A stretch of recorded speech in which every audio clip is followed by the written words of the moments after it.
So I've been asked a few times, how did you get into the dehumidifier industry? When I look back, it's definitely, I would have never thought I would have been in this space. It's so far away from anything I've ever done. But the way it started was being in the cannabis industry for a very long time, being a cultivator. One of the issues I constantly ran into was, my mechanical equipment, failing. And when you're in the cultivation space, you always make sure you're really good friends with an HVAC tech. And Mark was, from very early on, we're going almost 25 years ago, he was my go-to guy. We developed a really strong friendship, and we're friends to this day.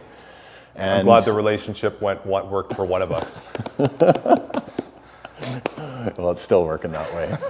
And we definitely, so back in, say, around 2018, I was doing a lot of consulting in legal cannabis, worked for a couple large Canadian public companies, and really saw the writing on the wall where I didn't want to be in cultivation anymore. So we looked at, I was looking at the industry, what would be a potential picks and shovels play.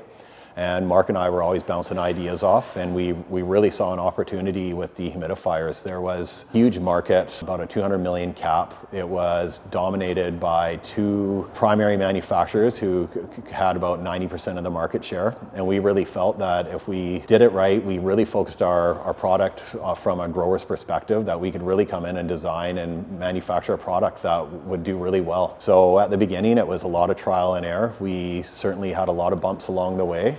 But we're going on over 6 years now. We now have a product that is second to none within the industry. We have some of the highest standards from efficiency, from reliability. We're just getting started. So that's kind of my background on how I started it. One thing that got me though was we came to this industry and obviously coming from the industry, we saw the products that were out there. At the time, it was the two competitors, we call them. I mean, they were in a position where they were putting out products that were even unserviceable, right? Like we were building throwaway units. Like people are buying $5,000, $6,000, $8,000 pieces of equipment, and they're just throwing them out. Like this doesn't make sense to me, right? Yeah. Especially coming from, you look at the cost of doing business, and as it's got more competitive and it's evolved into what it is today in the cannabis sector, I mean, you can't just throw equipment away. I mean, why would you make something unserviceable, right? That was one of the first challenges we saw, was that, okay, well, let's make this unit a lot more serviceable. Let's make it last as long as we can, right?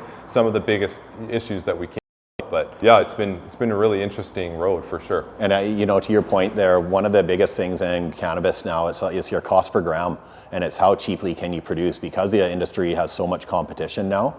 If you're just buying equipment that you can't service, isn't going to last, for a long time, you're kind of throwing money away. So we've really looked at it from a grower's point of view that, if you get your cost per gram down, that's from the efficiency, that's from your products lasting, that's from you being able to do a lot of the service on the unit yourself, making it so components are easy to change, easy to swap out.